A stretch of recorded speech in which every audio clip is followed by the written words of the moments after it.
YouTube के सभी दर्शकों को मेरा नमस्कार। आप सभी को राधे राधे, जय श्री कृष्ण।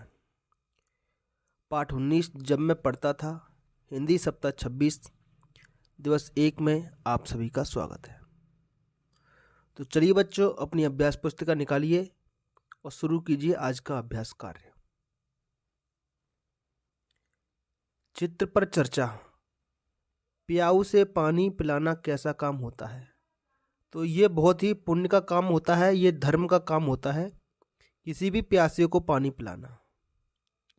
ये प्याऊ बनी हुई है, यहाँ पर बहुत सारे मटके हैं, बच्चे खेल रहे हैं और ये महिला इन बच्चों को पानी पिला रही है। ऐसे और कौन कौन से काम हैं जो दूसरों की सेवा के लिए किए जाते हैं? तो आप प्याऊ लगा सकते हो, जो भूखा है उसको खाना खिला सकते हो। सर्दियों में कुछ लोगों के पास गर्म कपड़े नहीं होते हैं पहनने के लिए, तो आपके घर में कोई पुराने कपड़े पड़े हों या नए कपड़े आप देना चाहें तो लोगों को दे करके उनकी मदद कर सकते हो। क्या आप भी दूसरों के सहयोग हेतु कोई काम करते हैं? ये आपको बताना है। जिस प्रकार से ये महिला बच्चों को पानी पिला करके सहयोग कर रही है, क्या आप भी ऐसा कोई काम करते हैं? कुछ ऐसे लोगों के नाम बताइए जो हमेशा दूसरों की सेवा के लिए तैयार रहते हैं और सेवा का कार्य करते हैं। तो हमारे आसपास में कुछ निश्चित ही ऐसे व्यक्ति होते हैं जो हमेशा दूसरों की सेवा के लिए तैयार रहते हैं। शिक्षक महात्मा गांधी के सेवा भाव के बारे में चर्चा करें। तो गांधी जी भी दूसरों की सेवा के लिए हमेशा तैयार रहते थे। एक पठन बोध दिया गया है। महात्मा गांधी जी का पूरा नाम मोहनदास करमचंद गांधी था। इतनी जानकारी इस पाठ के बारे में शॉर्ट में दी गई है, इसको अच्छे से आप समझ लें। इसके आधार पे ही आगे के जो दिवस रहेंगे इसी सप्ताह के, उनके उत्तर दिए जाएंगे। इनका पूरा नाम मोहनदास करमचंद गांधी था। महात्मा गांधी जी के पिता करमचंद गांधी राजकोट के दीवान थे। कहाँ पर दीवान थे? राजकोट में। इनकी माताजी धार्मिक विचारों की महिला थीं। इनका जन्म 2 अक्टूबर 1869 को हुआ था। याद रखें, 2 अक्टूबर। 2 अक्टूबर को हम स्वच्छता दिवस के नाम से भी मनाते हैं। ठीक है प्यारे बच्चों, स्वच्छता दिवस के नाम से भी मनाते हैं। आगे पढ़िए इसी को। गांधी जी ने अपने जीवन में कभी झूठ नहीं बोला। जब वे विद्यार्थी थे तब हरिश्चंद्र और श्रवण कुमार नाटक देखकर बहुत प्रभावित हुए। कौन से नाटक हैं? हरिश्चंद्र और श्रवण कुमार। वे रोज सवेरे सैर करने जाते थे। वे सदैव ध्यान रखते थे कि उनसे कोई भूल न हो।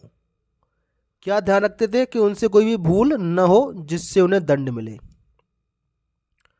उन्हें व्यायाम करना पसंद नहीं था क्योंकि वे उस समय पिताजी की सेवा किया करते थे। देखो, व्यायाम उनको क्यों पसंद नहीं था? क्योंकि शाम को व्यायाम का समय होता है और उस समय वो पिताजी की सेवा करते थे। एक बार शिक्षक ने व्यायाम और क्रिकेट खेलना अनिवार्य कर दिया तो उन्होंने इससे बचने के लिए प्रार्थना पत्र दिया, परंतु हेडमास्टर जी ने उन्हें नहीं छोड़ा। वे व्यायाम में देर से पहुंचे तो उन्हें दंड के रूप में कुछ पैसे भी देने पड़े, परंतु उन्होंने सत्य बोला, कभी झूठ नहीं बोला। प्रश्न क्रमांक 1, पठन बोध के पठन अंश में से 5 पंक्तियों का सुलेख लिखिए। तो कोई सी भी 5 पंक्तियां यहां से आप लिख सकते हो, 5 वाक्य। अगला प्रश्न है, महात्मा गांधी को व्यायाम करना क्यों पसंद नहीं था? देखो ये लिखा है, क्योंकि वे उस समय पिताजी की सेवा करते थे।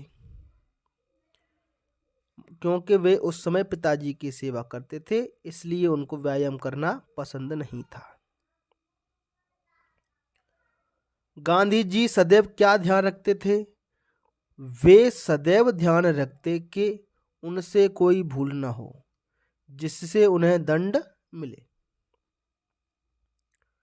इसके बाद निम्नलिखित शब्दों में अनुनासिक, अनुनासिक मतलब ऐसा जो चंद्रबिंदु लगता है उसमें, इस तरीके का, एवं अनुस्वार को उचित स्थान पर लगाकर पुनः लिखिए। अनुस्वार मतलब ऐसी अंकी बिंदी ऊपर लगती है।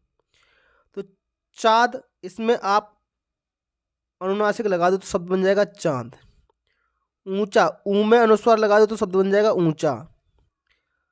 सांस, इसमें लगा दो ऊपर अनुस्वार, अनुनासिक लगा तो सांस बन जाएगा। ऐसे ही पहुंचा में हके ऊपर लगा दो तो शब्द बन जाएगा पहुंचा। बाकी जो बच्चे हैं इसमें च पे अंग लगा दो अनुस्वार तो चंद्रमा हो जाएगा। ये पतंग शब्द है, पतंग हो जाएगा पतंग का। सत लिखा है सत, इसमें संत हो जाएगा। और गगा लिखा है तो गंगा हो जाएगा। ठीक है, तो इस तरीके से आप अनुस्वार लगा करके और अनुनासिक लगा करके सही शब्द लिख सकते हैं। निम्नलिखित वाक्यों में उचित विराम चिन्ह लगाकर वाक्य पुनः लिखिए। आज मैं भोपाल में गया। गया के बाद आपको पूर्ण विराम लगाना है और इस तरीके से पूरा वाक्य लिख देना है।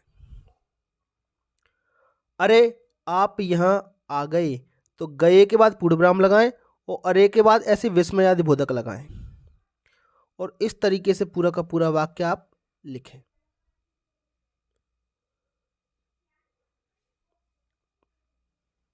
वाक्य नंबर 3, तुम कल बाजार क्यों नहीं गए। जो क्यों शब्द आया है मतलब ये प्रश्नवाचक वाक्य है, तो अंत में इस प्रकार का निशान लगाएं।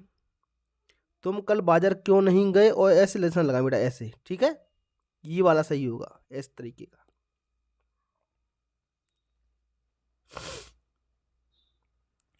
धारा प्रवाह पठन है, पढ़ें और प्रश्नों के जवाब दें। मैंने सत्यवादी हरिश्चंद्र नाटक भी देखा था। बार बार उसे देखने की इच्छा होती। हरिश्चंद्र के सपने आते। बार बार मेरे मन में यह बात उठती कि सभी हरिश्चंद्र की तरह सत्यवादी क्यों न बने। क्या बात उठती उनके मन में कि सभी हरिश्चंद्र की तरह सत्यवादी क्यों नहीं बन जाते।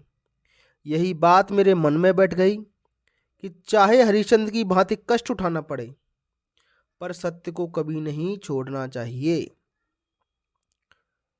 प्रश्न, लेखक ने किस बात का मन बना लिया। किस बात का मन बना लिया, सत्य को कभी नहीं छोड़ेंगे, ये उसने मन बना लिया, ये लिखा है। हरिश्चंद्र की विशेषता क्या थी कि वे सत्यवादी थे। कैसे थे, सत्यवादी, हमेशा सच बोलते थे। स्वतंत्र अभ्यास है, आपकी किन्हीं 2 आदतों को लिखिए। बेटा आदत वो होती है जिस काम को हम बार बार उसी समय पर नियत समय पर हम करते हैं। जैसे कोई 8 बजे उठता है तो किसी की 8 बजे उठने की आदत है। वो सुबह सुबह घूमने जाता है तो किसी की सुबह घूमने की आदत होती है। किसी को क्रिकेट खेलने की आदत होती है शाम को। कोई रोज़ कहानी की किताब पढ़ने की आदत होती है। किसी को रोज़ व्यायाम करने की आदत होती है। तो कोई सी भी 2 आदतें आपको लिखनी है। मैंने यहाँ पर 3 आदतें लिखी हैं। मुझे क्रिकेट खेलना बहुत पसंद है। दूसरा, मैं रोज कहानी की किताबें पढ़ता हूं। मैं रोज व्यायाम करता हूं। इसके बाद स्वतंत्र पठन, आपके पुस्तकालय से आपके पसंद की कविता लेकर उसे पढ़ें और निम्नलिखित प्रश्नों के उत्तर लिखिए। तो कोई सी भी कविता की किताब लो, तो पढ़ी गई कविता की 4 पंक्तियां, तो मैंने ये कविता आपके लिए यहाँ पर लगा के दे दी है। तो इसकी कोई सी भी 4 लाइनें आप यहाँ पर लिख दें। तो यहाँ से देख करके आप यहाँ पर लिख सकते हैं। मोटू जी से चला न जाता, केवल भोजन करना आता। भोजन करके सो जाते हैं, जगने पर फिर से खाते हैं। ठीक, कविता का शीर्षक क्या, ये है कविता का शीर्षक मोटू। तो यहाँ लिखते हैं मोटू, ये कविता का शीर्षक हो गया। शीर्षक मतलब कविता का नाम। अगला प्रश्न है, कविता किसने लिखी है। तो ये इसके रचयिता हैं रवि प्रकाश। क्या नाम है, रवि प्रकाश। तो इसी तरीके से जरूरी नहीं आप इसी के बारे में लिखें। आप अपने पुस्तकालय से जो भी पुस्तक पढ़ें कविता की, उसके रचयिता का नाम लिखें। उस कविता का नाम क्या था वो नाम यहाँ पर लिखें। उस कविता की 4 लाइनें लिखते हैं आप। ठीक है, तो चलिए बच्चों, ये था हमारा डे 1। आपको हमारी क्लास कैसे लगी कमेंट बॉक्स में हमें ज़रूर बताएं। इसके साथ साथ में आप हमारे वीडियो किस ज़िले से देख रहे हो और आपका नाम क्या है वो कमेंट बॉक्स में हमें ज़रूर लिखें। चलिए बच्चों, फिर मिलेंगे अगली क्लास में। तब तक के लिए आपका दिन शुभ हो। Have a nice day and thank you.